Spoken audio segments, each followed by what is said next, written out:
no versículo 16.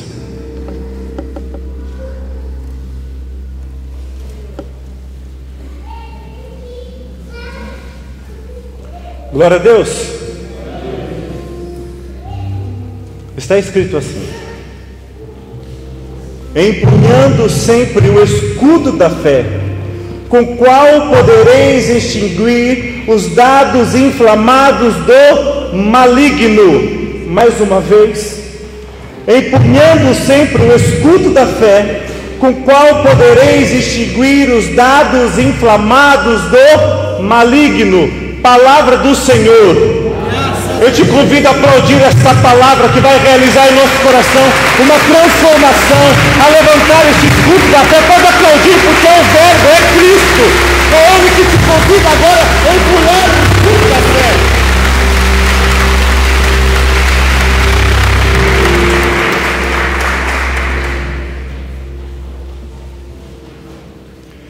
Irmãos, São Paulo, quando vai escrever a comunidade de Éfeso, ele está preso.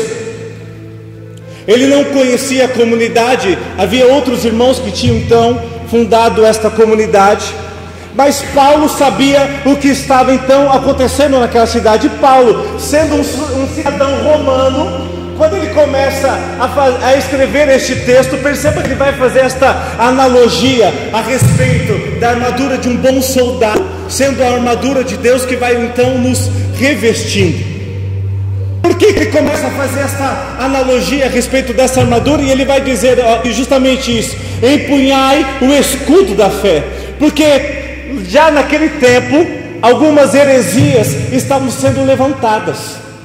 Havia homens que estavam querendo pregar um outro evangelho, senão aquele edificado pelo anúncio dos apóstolos. Havia homens com ideias diferentes. Havia um certo movimento de homens chamado de gnósticos, que eles estavam anunciando um Cristo que ele veio para trazer a sabedoria nesta terra. E ponto final.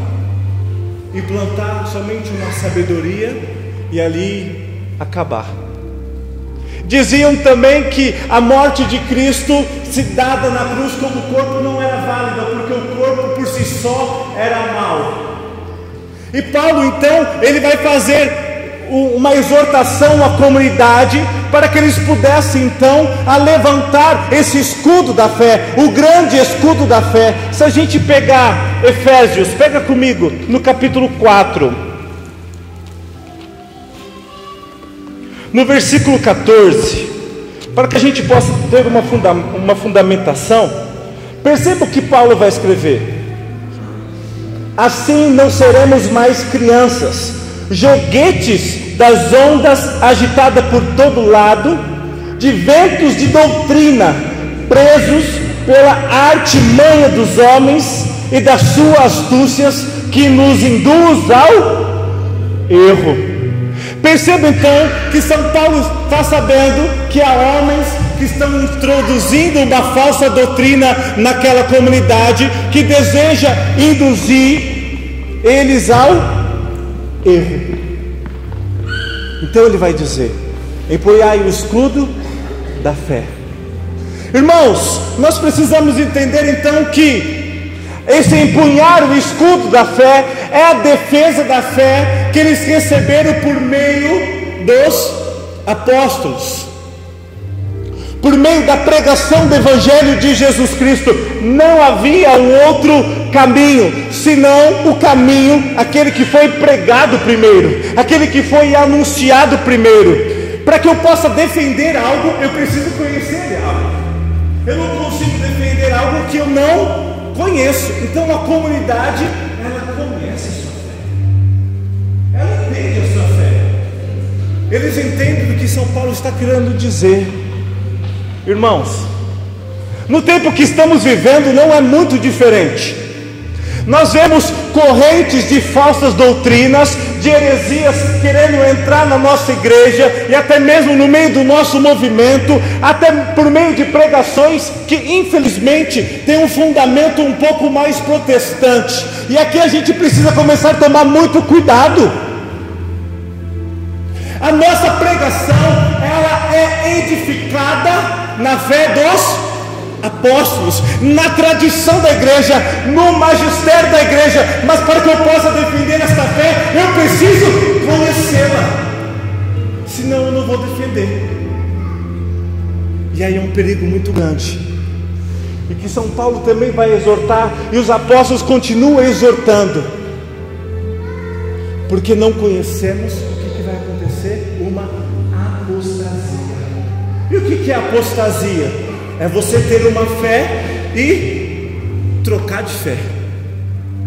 Eu renuncio a isso, e agora eu vou fazer isso e aquilo outro. Olha, eu deixo. Se você não conhecer a sua fé, se você não estruturar a tua pregação no magistério da igreja, você está correndo um grande risco de mudar de fé. Sabe por que eu posso dizer isso?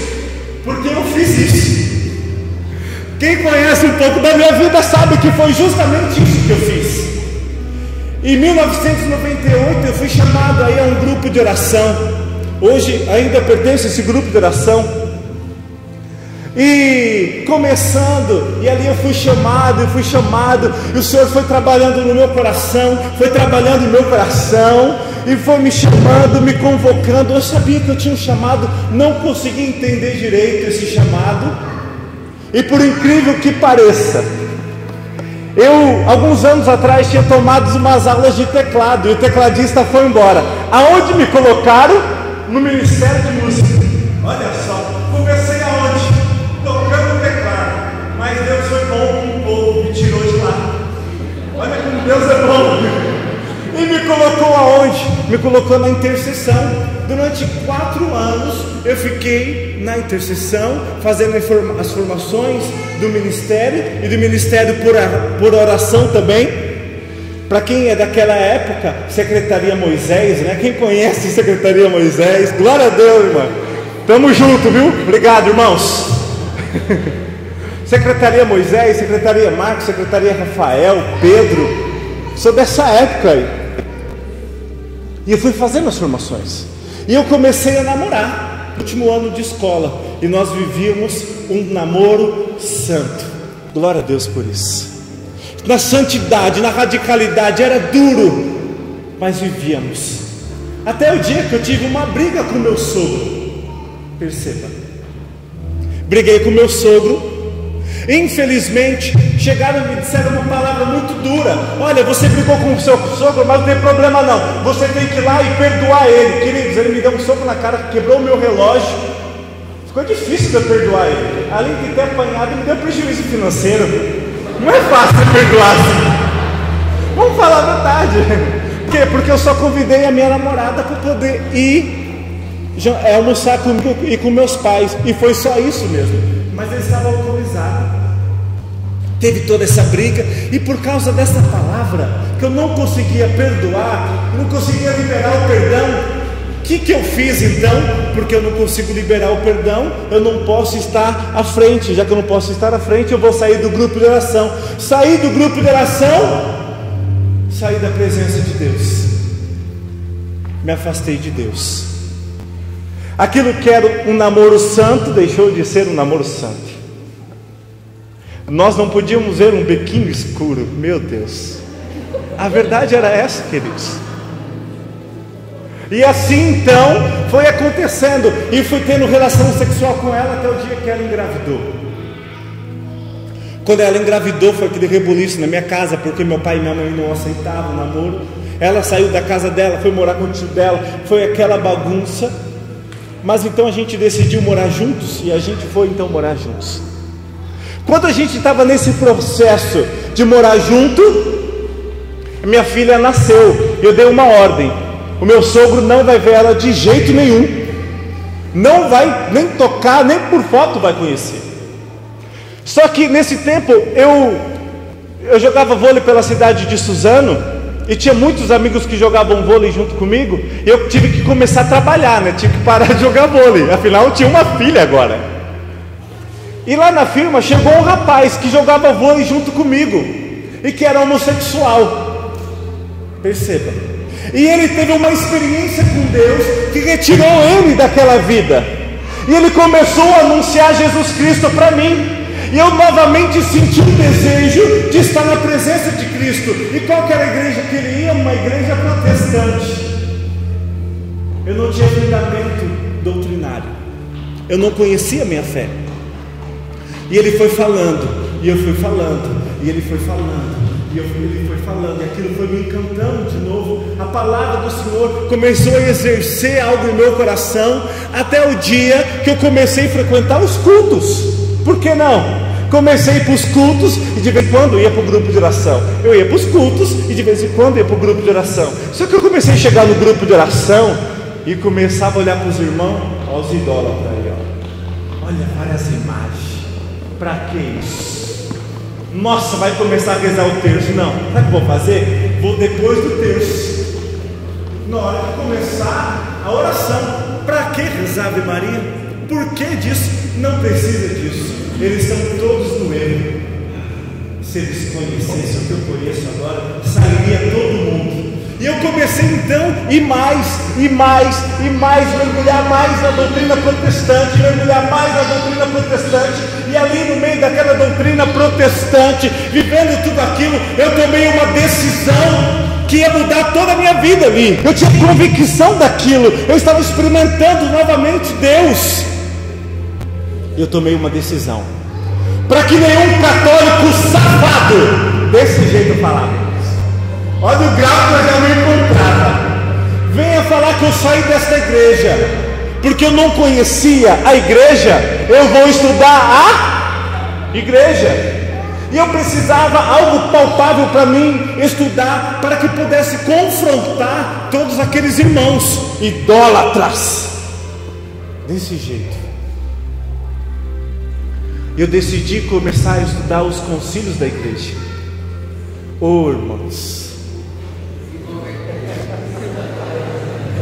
Irmãos, se você pega os concílios da igreja, os 21 concílios da igreja, e começa a estudar, e você começa a perceber que as mesmas dúvidas que eu tinha, a igreja um dia levantou a respeito de tudo aquilo, e estudou, e começou a declarar os dogmas de fé, Ah, queridos, eu olhava para aquela igreja e falava, não é possível que esta é a igreja católica. Eu comecei a estudar, e a partir do século XV eu não tinha mais nada para estudar a respeito dos protestantes. Eu tive que ir lá para o começo de tudo. Cadê a doutrina protestante? Acabou. Aí eu comecei a estudar a vida de São Francisco. Eu falei, meu Deus, quem é esse homem? E eu ia nos cultos e falava, alguma coisa está acontecendo, alguém está errado nessa história. Irmãos, eu fui me apaixonando pela doutrina da igreja, eu fui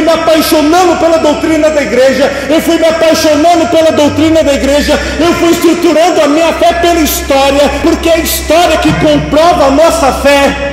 Irmãos, eu fui me apaixonando, até que o dia que eu olhei para mim mesmo e olhei para Cristo e disse, não tem como de largar esta igreja, porque esta igreja é a igreja de Jesus Cristo,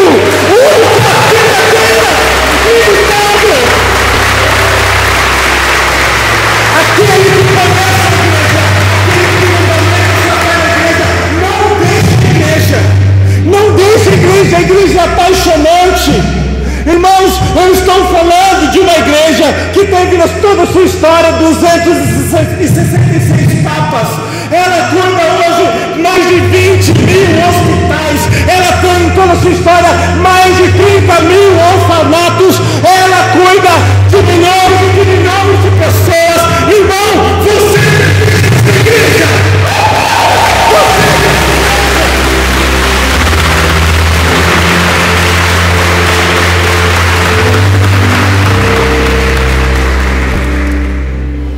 Irmãos, a partir daí, dessa experiência fantástica desta igreja, eu passei a amar a igreja. Eu passei a me debruçar na história da igreja. Havia muitas dificuldades em toda a minha vida, mas eu aceitei a verdade. Sabe por quê? Porque é uma promessa sobre esta igreja. que a porta dos infernos não prevalecerão sobre ela. E você que pertence a essa igreja, a porta do inferno não prevalecerá. Olha o teu chamado, olha quem você está sendo chamado a pregar e a anunciar e a defender a igreja de Jesus Cristo. Queridos, o dono do Celta APB 6698, por favor, retirar porque está atrapalhando. Aí, quebrou o celular agora. Irmãos, e a partir deste conhecimento da igreja, sabe o que vai acontecer na nossa vida? Quando nós temos as nossas dificuldades, e nós enfrentamos muitas dificuldades, não são poucas, eu sei disso. Quando nós pensamos e muitas vezes em desistir, em parar, quando a gente está meio manhoso, não é? Eu não vou mais pregar. Quando você olha essa história e vê que mais de 20 mil homens que se tornaram santos, homens e mulheres, por amor a esta igreja, por amor a Jesus Cristo, você é sustentado por ela, porque ela é mãe e mestra. Porque ela é mãe e mestra. Quando você se sentir fragilizado, em dúvida, eu te convoco a olhar para a igreja que você foi chamado a anunciar o Evangelho, e você vai perceber que a história desta igreja é o alicerce do teu ministério, é o alicerce da tua vida, é o alicerce também do teu chamado. Por quê? Porque é a igreja de Cristo, é a igreja de Jesus. E Jesus, conhecendo a fragilidade dos homens, deixa ela para nós como socorro. Irmãos, muitas das vezes a igreja, a história desta igreja, o fundamento desta igreja, olhando para ela até hoje, quando eu estou meio deprê, meio tristinho, eu olho para ela, Senhor, não tem como desanimar, não tem como parar, como nós cantávamos aqui, não tem como, porque a tua igreja, ela permanece até hoje, ela permanece até hoje. A sua fé precisa ser fundamentada na doutrina da igreja. Conheça a doutrina da igreja, estude a doutrina da igreja, leia o catecismo da igreja, olhe para a história da tua igreja, meu irmão, minha irmã, para que você possa empenhar o estudo da fé. A fé, irmãos, ela não é um sentimento. A nossa fé, ela não é baseada num simples sentimento. Olha, hoje eu acordei feliz da vida. Nossa, hoje eu estou feliz. Deus, hoje eu estou alegre. Meu Deus, você vê um cachorro na rua mancando, eu vou orar por ele, porque ele vai voltar até a patinha reta, porque hoje eu estou, a minha fé está alicerçada lá, eu estou a mil. Aí no dia que você acorda triste, Deus, não tenho mais fé, Deus me abandonou. Aonde está Deus? São os irmãos sentimentalistas, vivendo simplesmente de um sentimento, ora motivado, ora abatido. Que carro é esse? Alguém tem o carro com a placa APB 6698? Placa de Ferraz. É um Celta Prata. Dono do Celta Prata, por favor, comparecer lá fora. Não vai seguir já. APB. Às vezes não é daqui. Não é daqui. Aleluia. A nossa fé também, ela não é simplesmente um pensamento positivo. Hoje eu vou arrebentar naquela pregação, hoje eu vou arrebentar naquela pregação, hoje eu vou arrebentar naquela pregação, hoje eu vou arrebentar naquela pregação. Eu estou com pensamento positivo, eu estou com pensamento positivo, hoje vai ser tremendo. Não, irmãos, a nossa fé não é isso. A nossa fé também, ela não é sustentada e mantida por sentimento, por sentidos humanos. É lógico que muitas vezes a gente quer ver algo de sobrenatural, a gente quer ver algo a mais, Mas não é assim que funciona. Talvez você pregando o Evangelho falasse: poxa, se ao anunciar o Evangelho viesse agora anjos voando, as pessoas acreditariam naquilo que eu estou falando. Ah, Deus, mostra. Ah, Senhor, assim como Adão, eu quero escutar os teus passos. Ah, Deus, cadê os passos de Deus? Passos de Deus. Se eu ouvisse os batimentos das asas dos anjos, eu ia decolar agora. Aí eu acreditaria. Se eu pudesse tocar. Irmãos, imagina se você pudesse sentir o cheiro do céu, experimentar os grandes manjares reservados para mim e para você no céu. Alexandre, pensa nisso, seria maravilhoso. Irmãos, essa semana eu fiz uma experiência dessa, através daquilo que eu vi. Eu estava na Estação da Luz com a minha esposa. Nós fomos para São Paulo, e eu ia para o Tatuapé, depois ia ter que retornar para Osasco. E eu chego no Brás, ali na Luz, eu vejo uma mulher chorando. Na hora que eu vi aquela mulher chorando, eu falei: Senhor, eu preciso pregar para essa mulher. Senhor, eu preciso falar algo. Eu não posso deixar essa mulher na situação que estava, porque ela estava chorando mesmo. Eu comecei a imaginar mil coisas que poderiam estar acontecendo com ela. Aí eu comecei a rezar, irmãos. Eu comecei a rezar e pedir: Senhor, dai-me uma palavra de ciência, porque o Senhor me der uma palavra de ciência, Senhor, eu vou pregar o Evangelho para essa mulher e algo vai acontecer na vida dela. Eu já comecei a me empolgar. Quem me conhece é que você me empolgava. Eu comecei a me empolgar, irmãos. Certa vez eu estava indo para Beritiba e o Senhor me deu uma palavra de ciência, e eu preguei para a menina que estava lá, a ponto dela dizer: olha, hoje eu quero renunciar minha fé protetiva na católica. É isso que o Senhor está dizendo para mim. Eu falei: irmão, como eu gostaria de dizer, mas o Senhor está dizendo que tem saudade de você. Lá na Rio, há pouco tempo atrás, olhou para mim e falou assim: irmão, depois do que você falou para mim, eu vou sair da minha igreja e vou para a sua igreja. No outro dia ele chegou para mim e falou assim: eu conversei com a minha esposa, ela brigou comigo quando eu falei que eu ia para a igreja católica. Irmão, eu falei: Senhor, se já aconteceu uma vez, duas vezes, três vezes, o Senhor me deu uma palavra de ciência, agora eu vou pregar para ela. E eu comecei a rezar uma música que eu não sabia nem de quem que era. E a música que eu lembrava só falava: vem Espírito Santo, vem Espírito Santo, vem Espírito Santo de Deus. E eu comecei a rezar aquilo ali. Daqui a pouco minha esposa olhou para minha cara e falou assim: o que está acontecendo? Eu falei: estou rezando. Eu vou falar, eu vou pregar. Ela já silenciou. Eu conversando com o Alexandre, a música é dele. Glória a Deus por isso. Eu gostaria que vocês fechassem os olhos. Nós vamos cantar este pedaço, pode ser, irmão? De maneira suave, como eu fui rezando, e a gente vai se empolgando com ela.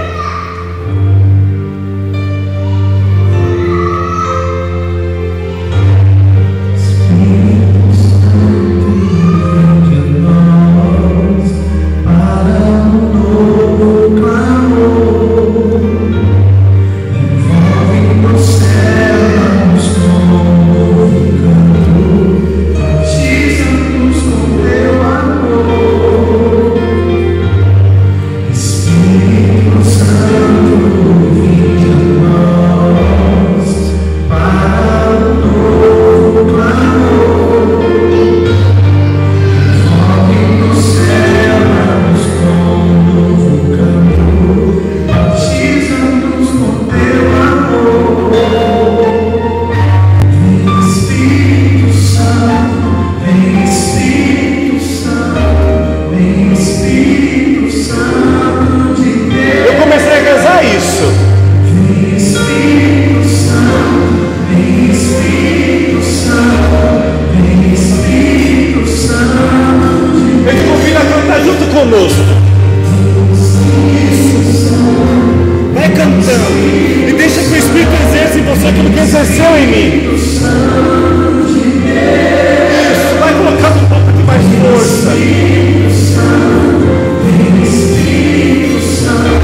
sentindo algo aí?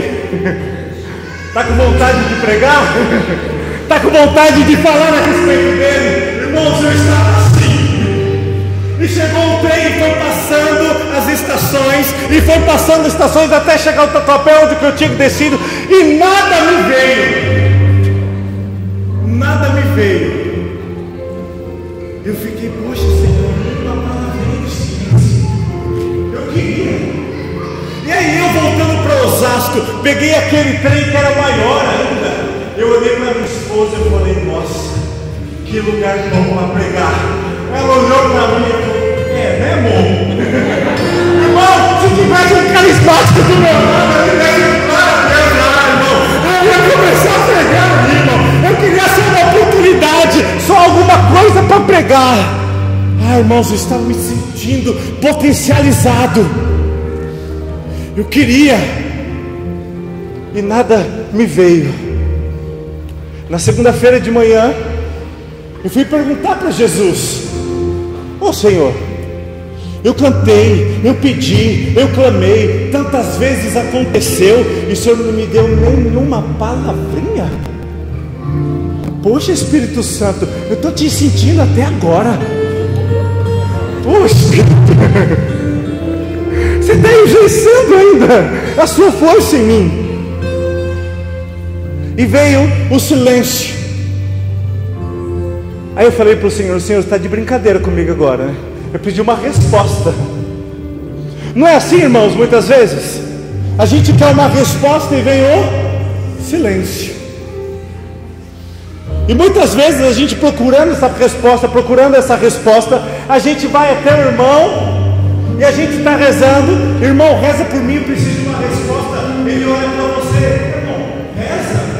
Mas eu estou rezando. Ele olha para você e fala assim, ó, você precisa fazer a vontade de Deus. Qual é a nossa? Eu quero fazer a vontade de Deus, mas eu não sei nem qual é a minha direita, muito menos a dele agora. Eu estava me sentindo assim, falei, Senhor, eu quero, por favor. Eu passei segunda-feira inteira rezando a respeito daquilo. E o Senhor então chegou uma hora que Ele me respondeu, e com uma pergunta: por que você não pregou? Eu falei, Senhor, porque você não me deu uma palavra. Por isso, se tivesse me dado uma palavra, você sabe que eu tinha pregado. Se eu tinha pregado. E de novo Ele me perguntou: por que você não pregou? Eu falei, Senhor, porque você não me deu uma palavra, nem um sinalzinho, nada. Senhor, eu queria. E veio novamente: por que você não pregou? Aí eu decidi não retrucar mais, calar minha boca. Falei, Senhor. E eu perguntei para ele: era para ter pregado?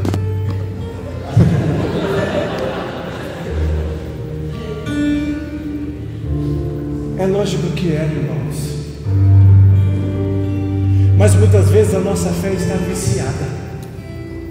Se o Senhor me der um sinal, eu falo. Se Deus me mostrar, eu faço. Se Deus falar, olha, irmão, você tem que pregar.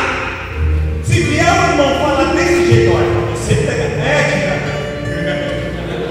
Irmão, prega a palavra, aí eu vou pregar. Porque estamos de maneiras viciadas.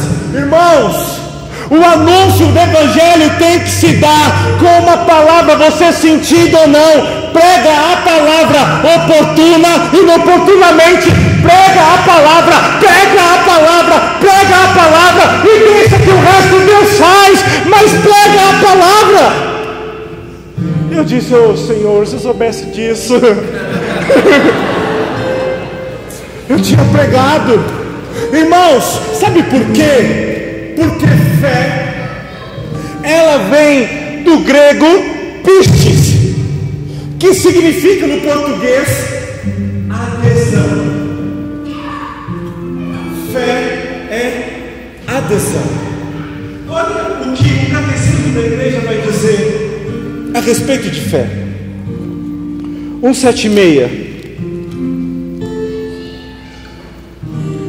A fé é uma adesão pessoal do homem inteiro a Deus, que se revela. Ela inclui uma adesão da inteligência e da vontade, a revelação que Deus fez de si mesmo por meio de suas ações e palavra. A fé, ela é uma adesão ao verbo, a fé é uma adesão a Cristo. A fé, irmãos, é você aderir ao projeto de Jesus Cristo. E se eu te trouxe aqui, é para você aderir ao teu chamado, é para você pregar a palavra, é para você anunciar, querido. É para revelar ao mundo aquilo que você já experimentou por meio da palavra. E aí nós conseguimos entender porque Hebreus, no capítulo 11, versículo 1, vai dizer: a fé é o fundamento da esperança, é uma certeza a respeito de que não se vê. E sem fé, logo alguns capítulos depois, a fé, sem fé é impossível agradar a Deus. Por que é impossível agradar a Deus? Porque nós não aderimos ao projeto dele. Irmãos, você quer agradar a Deus, sim ou não? Sim. Você quer agradar a Deus, sim ou não? Sim. Olha para a pessoa do teu lado e fala para ele: anuncia, prega a palavra, não tenha medo. Isto é adesão. Irmãos, se nós olharmos para a vida de Abraão, Deus chega para Abraão e fala assim: olha, vai para a terra que eu te mostrar. Ele fala: que terra que é? Não. E o que Abraão faz? Ele pega a sua esposa Ló e vai embora. Ele vai para a terra, mas que terra? Que terra? Perceba que nós muitas vezes esperamos uma oportunidade. Dá uma oportunidade, meu irmão. Você abriu o olho, a oportunidade já está dada a você. A oportunidade já foi dada a anunciar, a revelar ao mundo aquilo que Cristo fez a você. Eu vejo as pessoas falando da vida de Abraão. Poxa, o sacrifício que ele ia fazer do seu filho Isaque. Lembramos da mulher que deu risada quando falou que ela concebeu uma criança na velhice. Ela era estéril e velha. Até onde eu sei, uma mulher que é estéril não gera filhos. E uma mulher velha, muito menos ainda com cerca de 80, 90 anos de idade. Impossível. Aí, nós precisamos lembrar de Abraão. Queridos, eu preciso saber de algumas coisas hoje. Naquele tempo, havia Viagra? Não, me respondam, que eu estou com dúvida. Havia Viagra naquele tempo? Não. E como hoje, com o avanço da ciência, é um medicamento necessário para os homens depois de não sei de que idade? Mas eu imagino Abraão recebendo esta palavra. Ele olha para Sara. Sara olha para ele: é, meu velho, que promessa, hein? Eu imagino a tenda dos dois montada. Abraão olha para si mesmo e fala: Senhor, dai forças, eu preciso. Eu imagino ele pegando a mão de Sara. Vamos, Sara. Ela estava com dúvida, queridos. Abraão não, mas ela estava com dúvida. Ela olha para Abraão e fala: você tem certeza? Ele olha para ela: vamos ser obedientes até a morte. E os dois entram naquela pedra, queridos. Olha que milagre que acontece na vida de Abraão e Sara antes do sacrifício de Isaque. Nossa! Aquilo que o Senhor fez, perto do que ele fez com Abraão, irmãos. Mandar um anjo para parar a espada é fácil. Perto do que ele fez com Abraão, ele estava com 100 anos de idade. Olha que milagraço, não é? Olha que Deus de milagres, irmãos. Mas, para dizer que a todo tempo, Abraão deu uma adesão à vontade de Deus. Ele não olhou a sua circunstância física, ele não olhou a circunstância física de sua esposa, ele não olhou para nada disso, ele obedeceu e foi obediente a ponto de sacrificar, de levar o seu filho em sacrifício. Irmãos,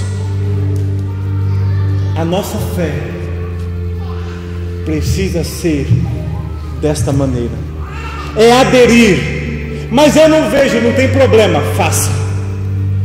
Mas tem certeza, irmão, para de se perguntar, é comigo. Eu sei que acontece isso, porque o Senhor nos chama, a gente se depara com a grandiosidade deste ministério, com a grandiosidade disso. Nossa, vocês se tratam como profetas, como profetisas. Eu não me vejo ali. Eu sei, irmãos, que vai sendo gerado tudo isso em nosso coração. Muitas vezes a gente se vê pequeno, se vê limitado, ainda mais quando começa a fazer certas comparações indevidas. O anúncio do Evangelho não tem nível. Não tem nível. É o Verbo, é Cristo, é a palavra. Então você não tem que se comparar ao outro, você não tem que se colocar no lugar do outro. Para com tudo isso, porque você vai anunciar o Evangelho de Cristo. Não é o Evangelho de fulano, de ciclano, de beltrano, não. É o Evangelho de eu não escutei ainda. É o Evangelho de que, igreja? De Cristo. Não é meu, não é seu, é do alto. Você vai anunciar aquilo que é próprio do alto. Olha a dimensão do teu chamado, olha a dimensão, olha a grandeza, submetida a Cristo, mas por vontade de Cristo nós somos chamados. Sabe por quê? Porque Ele já sonhava comigo e com você. Irmãos, eu imagino Jesus ao deitar, sonhando comigo e com você, no caminho da cruz do Calvário, sonhando comigo e com você, sabendo que um dia você estaria aqui neste congresso, e Ele sonhava com isso. Sabe por quê? Porque Ele te elegeu, Ele te ungiu e te consagrou. Foi Ele. Não fomos chamados por homens, não fomos eleitos por homens, mas, e essa música é fantástica nessa dimensão, os lábios santos, o teu nome, nos lábios santos, o teu nome. Olha nos lábios de quem você está, querido. Olha no lábio de quem que você está.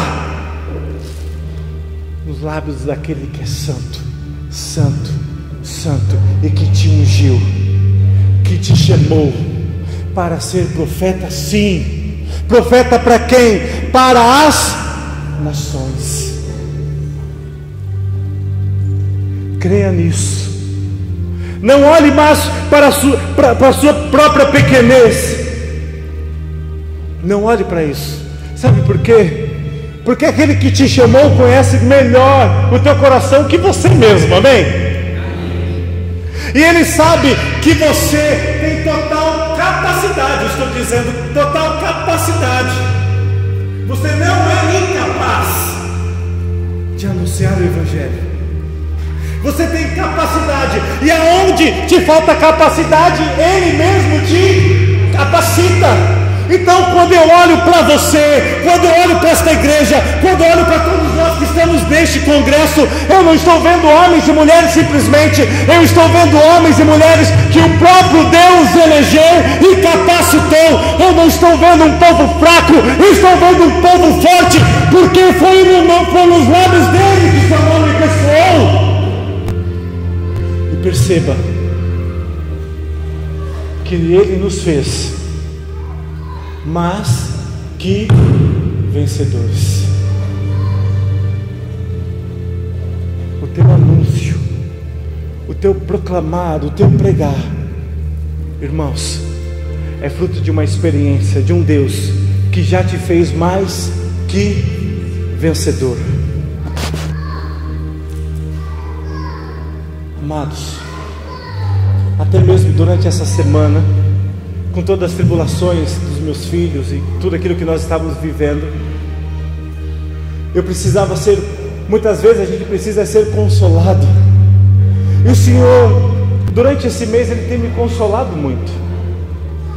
Sabe quando você se sente realmente cabisbaixo? Eu estava me sentindo e me perguntava: por que eu prego? Por que eu prego? E ela se perguntou isso. Nossa, porque logo eu? Para que você me escolheu, Senhor? Irmãos, nós pregamos porque Deus deseja salvar almas, e Ele sabe que Ele pode contar com você para salvar almas. O Espírito dele veio ao nosso favor, sim, e nós, quando proclamamos, há milagres que acontecem.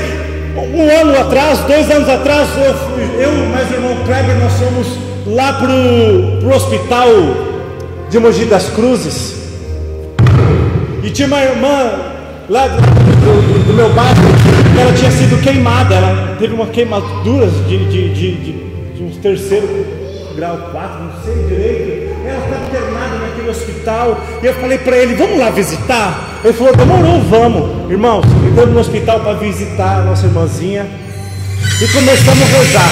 Ai, meu Deus!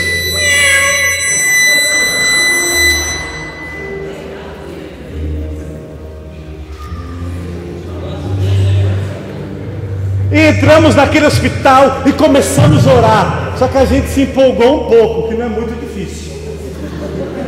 Se empolgamos e começamos a orar, irmão. Começamos a orar. Daqui a pouco a porta faz nhec. A enfermeira entra e fala assim: olha, vocês têm que rezar mais baixo. Está rezando muito alto. Na hora, gente, ela está certa, estamos no hospital. Aí começamos a rezar de novo. E se empolgamos, irmãos. Só que aí aconteceu o quê? A porta abriu sozinha. Pra quê? Na hora que aquela porta abriu sozinha, Senhor, aproveita, manda teu Espírito em cada quarto desse hospital. Senhor, vai curando todas as pessoas. E, irmão, daqui a pouco vem as enfermeiras: o que está acontecendo aqui? Nós estamos rezando.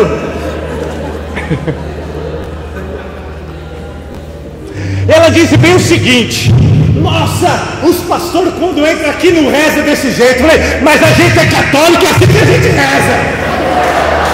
É assim que a gente reza.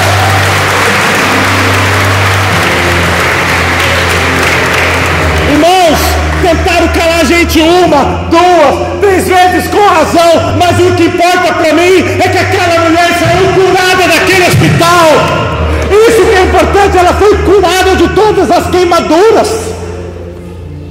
Irmãos, eu estava pregando no Rebanhão, em Suzano, e de repente o Senhor me mostra uma mulher. Eu vou falar com aquela mulher, e o Senhor me deu uma palavra de ciência, graças a Deus.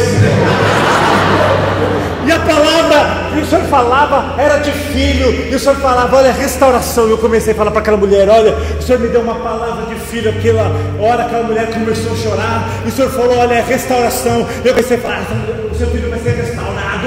Assim, assim, assim, e assim, e assim. Glória a Deus. Até a hora que ela parou, me olhou no olho. Mas o meu filho, ele é homossexual, está bem casado e feliz. Falei: não importa, se Deus prometeu, Ele vai fazer. E fui embora.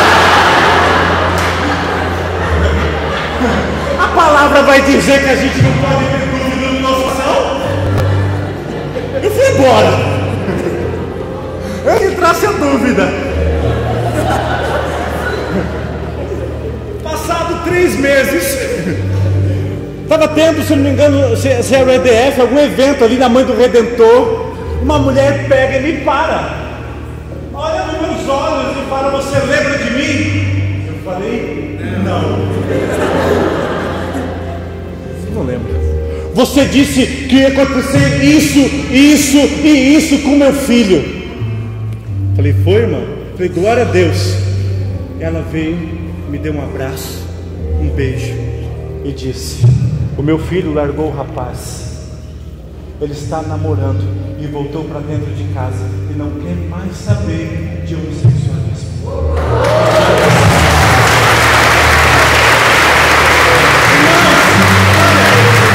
Isso, é claro, motiva o nosso coração, isso é muito bom. Mas sabe o que edifica o meu ministério? É saber que 2 semanas atrás eu fui pregar lá em Arujá, no retiro. E um rapaz chegou para mim e disse: olha, em 2011 você estava pregando, e desde 2011 eu nunca mais deixei a igreja. Irmãos, ali houve batismo no Espírito Santo, houve conversão, houve salvação daquela alma. E isso é o que é importante. Nós pregamos para a salvação das almas. Isso é importante, milagre é consequência. O que importa é salvar as almas que estão se perdendo. Eu estava pregando um outro retiro, e de verdade, irmãos, na hora que eu comecei a pregar, uma menina sentou na minha frente com uma saia bem curtinha, e ela fez bem assim para mim, ó. Irmãos, naquela hora eu fiquei completamente constrangido, eu não sabia o que fazer, e eu achava que não podia piorar, e piorou. O que eu fiz? Fui criar uma cena para tirar aquela menina daquela situação. Eu convidei a menina, falei: vem cá, levanta você, levanta você, levanta você. Falei: imagina que você está numa balada e está acontecendo isso e aquilo. Você fez parte desse retiro, naquela situação de pecado. De vez em você ficar com uma dessas meninas, não, você rejeita o pecado e vai embora. E as duas meninas olharam para mim: não, muito pelo contrário, ele vai com as duas. Falei: meu Deus, olha a situação que ela se encontra. Mas hoje, irmãos, ela mudou de vida. Ela trocou toda a sua vestimenta, e eu pude contemplar com meus olhos todos os piercings. Ela retirou e está se tornando coordenadora de uma pastoral jovem. A salvação, irmãos, é para a salvação das almas que o Senhor tem te chamado. Foi para a salvação das almas que Ele te elegeu. Foi para a salvação das almas que você está neste ministério. Salva as almas pregando o Evangelho. Prega o Evangelho, prega o Evangelho. Não se limita a si mesmo, mas prega. Prega, prega. Irmão, dê uma adesão total aos planos de Cristo. Ama, conhece, defenda a tua igreja, defenda ela. Não importa se você acordar um dia feliz ou triste, a tua fé é uma fé de adesão total à vontade de Deus. Você vai pregar da mesma maneira, vai evangelizar da mesma maneira, porque a nossa fé não está pautada em sentimentos. A nossa fé está alicerçada em Cristo Jesus. E é por Ele que pregamos, e é para Ele que anunciamos, e é para Ele que nós temos uma vida de oração, porque a oração é um lugar de excelência para ter um encontro pessoal com Ele. Irmãos, queira hoje ter um encontro pessoal com Cristo. Queira hoje aderir aos planos de Cristo. E eu preciso te perguntar isso, assim como Deus vai perguntar para o profeta Isaías: a quem eu enviarei? Tem alguém aí? Hã? Quem eu enviarei? Se é você, porque está de pé ainda, já se levanta, profeta. Levanta meus braços para o alto. E como nós cantamos, como nós proclamamos, como nós desejamos, diga: vem Espírito Santo, acalma minha alma. Vem Espírito Santo, vem me batizar agora. Vem Espírito Santo, vem Espírito Santo, me avivar.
agora.